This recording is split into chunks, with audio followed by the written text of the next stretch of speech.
It's safe to say that Dorothy has made her way back to Oz. Ted is back at Richmond and he's going to be coaching the women's team alongside Coach Chilton. In this episode, we also catch up with previous characters like Roy Kent and Coach Beard. Here is all the little Easter eggs inside of Ted Lasso Season 4, Episode 2, titled Curiouser and Curiouser. I think the first place to start is the title of the episode itself. Curiouser and Curiouser comes directly from Lewis Carroll's Alice's Adventures in Wonderland. Alice essentially finds herself being more and more bewildered by the world around her.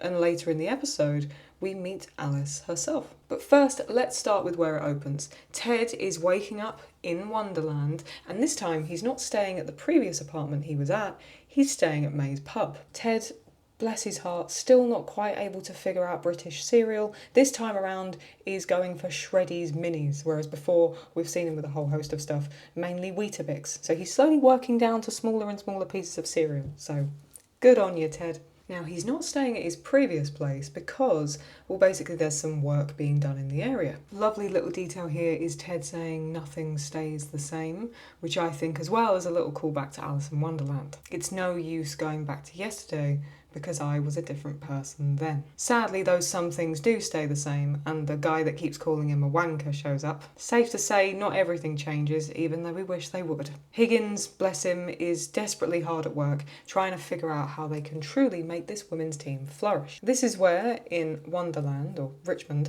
we are introduced to Alice. Alice Chilton, fed up, a little bit spiky, and the complete polar opposite of Ted, is an interesting paradox within all this. And you can tell already that Rebecca, or the Cowardly Lion, is a little bit intimidated. Nice little callback here. They talk about how the women's team is run very financially efficiently, and how even Roy Kent's alternative milk budget is pretty much the same price of it all. Remember, Roy Kent is lactose intolerant. We've heard that story of him eating too much ice cream and pooping himself when he was talking to Phoebe. We also learn essentially that Alice wants to leave Wonderland. This is going to be her last week at Richmond before she hands everything over to Ted. You can tell very, very much that she wanted his job, and she is now the assistant coach to him. The Cowardly Lion, or as we know her, Rebecca, is very, very upset that Alice thinks that she is not a feminist, and in that moment Ted walks in and of course provides a little pink box full of biscuit, no, brisket. Brisket, not biscuits, brisket. And it has a little fork. I completely understand Rebecca's excitement. I'd love a little piece of cutlery, to be honest. What I love here as well, and one of my patrons pointed this out too, is that Ted is willing to go into managing the women's team fully prepared. When he showed up to manage the guys, he was kind of completely out of his depth. I think Alice is even quite shocked when he's referencing the notes, because I think she's surprised he's even took the time to go through it all. Speaking of Alice, Rebecca goes to call her the C-word, and we meet Caroline C-word, who is the new team's physio. If I were you, Ted, I'd stay far away from her. She gives me the creeps. Roy is sat doing a press conference, and we can actually see who the Richmond men's team sponsors are. There is a business called Pinter and Sons. I did look it up. It seems fictional just for the show, but what I did come across was a renowned family partnership of racing pigeons in Zlost Pinter in Hungary. I don't think it's the same one. Fairly certain this is fictional. Although if the Richmond men's team are being sponsored by a racing pigeon company, I'd actually love that. And I think Higgins would as well. Also, Banter, the dating app, is still one of the main sponsors. Their kit is now being made by Nike. And Nando's, which is a popular food franchise company here in the UK, is also sponsoring them. What I love is Roy refers to one of the journalists as Paddington Bear, and a couple of scenes later we see him and he is a double for Paddington Bear. In case you don't know the story of Paddington Bear, which if you don't, you need to discover the story of Paddington Bear. It's amazing. There's also some movies that I can highly recommend. They're wonderful. Paddington Bear is a little bear cub from Peru that arrives in Paddington Station in London, and he likes marmalade sandwiches.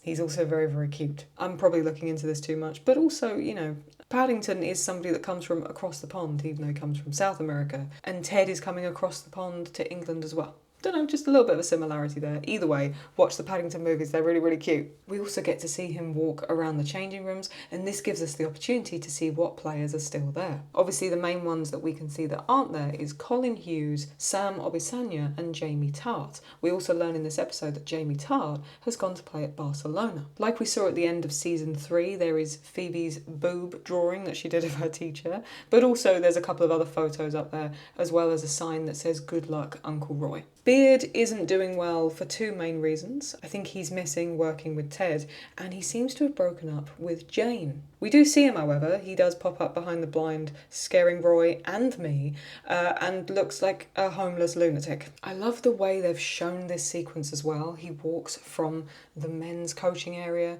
to the women's, and it's a vastly different space. What I also love is you can very clearly see the kind of person that Alice Chilton is. She's got lots of notes, there's quotes all over the wall, and lots of documents and paperwork, I'm assuming all about the individual players. You can very clearly see this is someone who takes a lot of pride in their work and would have wanted this head coaching role. For her, as a woman, the fact Rebecca, also a woman, hasn't even offered that job opportunity to her, you can see why she's so annoyed. The Cowardly Lion is somewhat spiralling, and to try and prove to everybody that she is the feminist that she believes she is, she's doing quite an embarrassing intro to the press conference. I'm very, very interested to see what they do with Rebecca this season, because already there are certain traits that I'm picking up on that is making her a little bit unlikable. And I want to be clear, I very, very much love this character, but there is something very off. She seems remarkably hesitant about this possible relationship with the Flying Dutchman, and then on top of all of this, she's completely intimidated by Alice Chilton. She's worth a lot of money, she owns the club, and the lady who was the coach of her women's team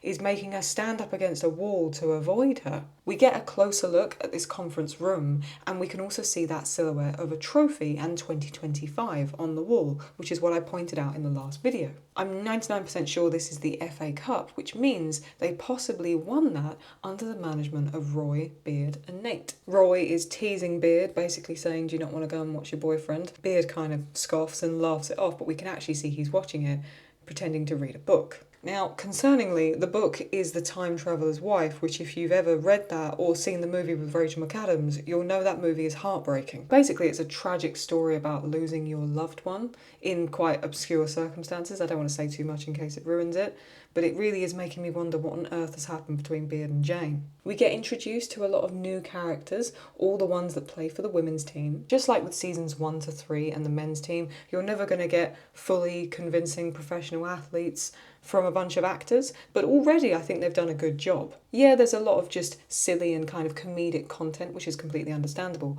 but I'm already interested to see how their personalities are going to shift and be different from other players, and who we're going to specifically get attached to. Rebecca is trying to get her hands on some books, anything that has been written by Bell Hooks. Some of the most notable are All About Love, New Visions, The Will to Change, Men, Masculinity and Love, and Feminism is for Everybody. Seems like Ted isn't the only one this episode trying to do some research. Lovely to see the 3 pub guys again, Jeremy, Baz and Paul. Also, we get our first scene between Ted and Beard. He uses May to send Ted a glass of milk, referring to himself as Mr. Gladstone. For context, this is a nod to a film from 1967 called The Graduate. In this movie, Dustin Hoffman's character, Benjamin Braddock, uses Mr. Gladstone as an alias, basically when he's checking into a hotel having an affair. For context, this scene is a little ode to Nora Ephron style movies.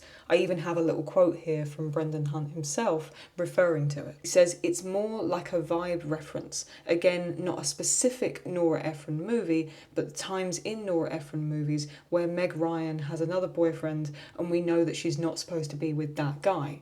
She's got to go to Tom Hanks eventually, but in that time she's being very loyal and faithful to the person she's with. She's dancing with the one that brought her." This isn't the only example as well. We've seen in season 2 When Harry Met Sally being referenced. There's also a discussion about the movie Sleepless in Seattle during season 3. There is even a reference to the movie from 1998, You've Got Mail. When Rebecca is talking to Sam using the banter dating app, their usernames are pretty much a direct reference to the usernames in that movie, with Rebecca being Boss Girl and Sam being LDN or London 152. In the movie, Kathleen is Shop Girl and Joe is NY or New York 152. I also really like how Beard has a Kansas City hat on as well. Higgins, this poor man, I've got it on in the background, this poor man is never going to catch a break. He is desperately trying to get through this paperwork, and Rebecca barges in, still doing her feminism research. But of course she's not insecure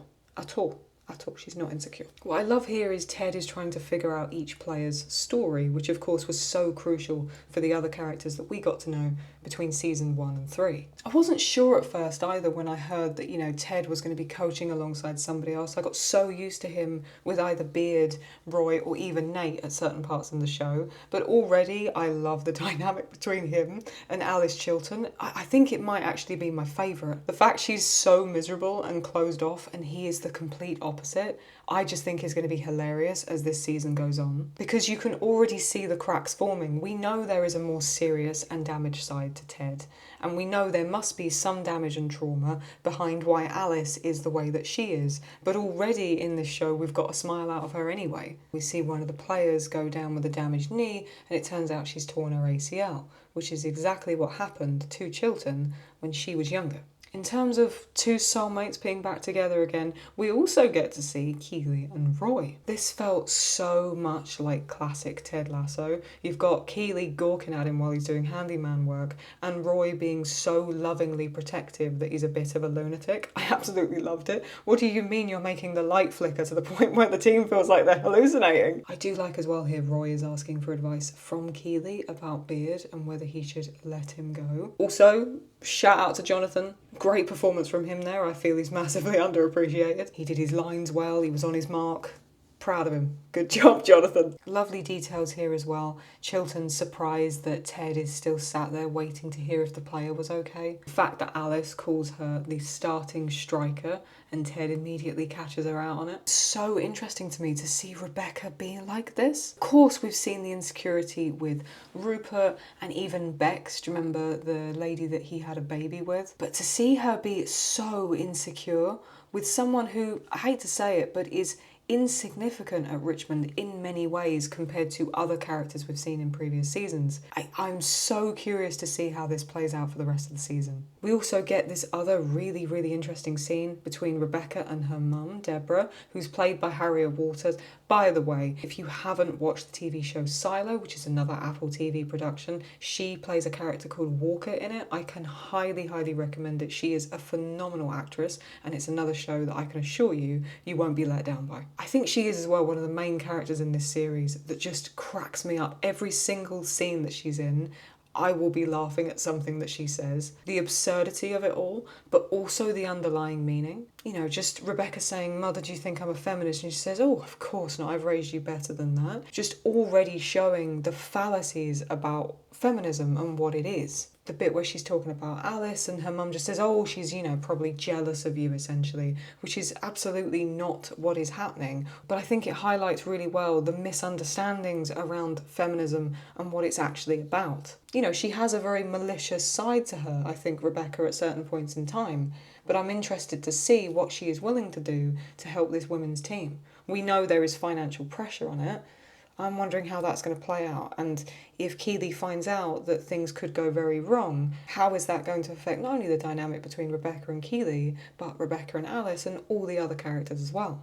I love here that Ted goes to give her a sort of parting gift before he sends all the other candidates away, only to ask them back when she ends up staying. I'm also wondering, maybe later in the season, are we going to see what's inside that present, and is it going to have more of a deeper meaning than we initially expect? Like I've mentioned earlier, we learn a little bit more about Alice's story here, about how she was a very talented player that got injured. And as of right now, being head coach isn't part of her story, but he hopes at some point in the future that it becomes that. Just a very Ted way of showing that he isn't a threat. He is very much an alliance to her, and he wants the best for this team, I think, as much as she does. I also just adore this scene where he stands in the corner facing the wall. There is something about this that is adorable, and I just really love how already, even in the first episode that she's been introduced, we get a smile out of her because it completely changes this character's face. Lovely little moment here as well with Higgins where he's quoting his mum, and she said, strong women stand up for themselves, but stronger women stand up for others. He then takes all the notes, the big, thick, heavy book of all the reasons why this probably won't work and will be a huge financial risk. He picks it up, walks away, and says he never wants to see it again. He's practically just going to get rid of it. A lovely piece of symbolism, in my opinion, that, the odds are against them, but they're going to ignore them and go ahead anyway. Like I mentioned, I know Rebecca is a very headstrong and confident character, but this new brewing insecurity, there's elements of her that are almost slightly unlikable. And the interesting bit is there's no part of Alice that seems to cower to that. I mean, even that sort of joke, I'm paraphrasing here, but what was it like being offered the job by a man? Never seen her this insecure, and it's almost embarrassing what she's saying. Now, like I did previously, I want to talk to you about the songs that are included in this episode as well. The opening song, as Ted is waking up, is Honky Cat by Elton John. This is from Elton's 1972 album Honky Chateau. The song is about a restless honky cat being pulled away from the familiar and towards somewhere else. Of course, I'm wondering if this is a little ode to the Cheshire Cat as well from Alice in Wonderland. This is a cat that Alice encounters at the Duchess's house. Could you argue that Richmond is Rebecca the Duchess's house? Maybe. It can spontaneously disappear and reappear, often leaving its grin behind. During the Nora Ephron-inspired scene between Ted and Beard, the song You're the Inspiration by Chicago plays. 1980s sort of, pop rock ballad, and it's being played in the scene with Ted and Beard. We also have another song in this episode by the Basement Tapes. In the last one, it was Kansas City that was being played at the end, and this time around, the song is called When I Get My Hands on You. And this song is being played between Roy and Keeley when they're basically preparing the new women's changing room. The song itself uses a lot of sort of romantic language of kind of longing for someone, and I'm wondering if there is going to be a rekindled romance between Keeley and Roy this season. The last most poignant one is just before the outro, and it's Sisters Are Doing It For Themselves by Eurythmics and Aretha Franklin. The song, originally from 1985, is all about, women making their own choices and taking things into their own hands, and it's a lovely way to wrap up the episode, especially with that tension between Rebecca and Alice. Well, I think that's everything. Well, everything I could find. If there is anything that I have forgotten, do comment it below. I love to read through them as and when I can. If you did enjoy this, the best thing to do is give it a thumbs up. It really helps me out. What you can also do is press the hype button. If you do see it on your device, feel free to give it a click. It's completely free. It's just a new feature that YouTube has been rolling out. Essentially allows me to get pushed further on the algorithm so that new people can find my channel. Of course, if you want to see me go through the new episodes of Ted Lasso week by week as they come out, the best thing to do is subscribe and put your notifications on, and that way you won't miss anything. As always, take very good care of yourself. Maybe try some barbecue meats and believe, and I'll see you next time. Toodles!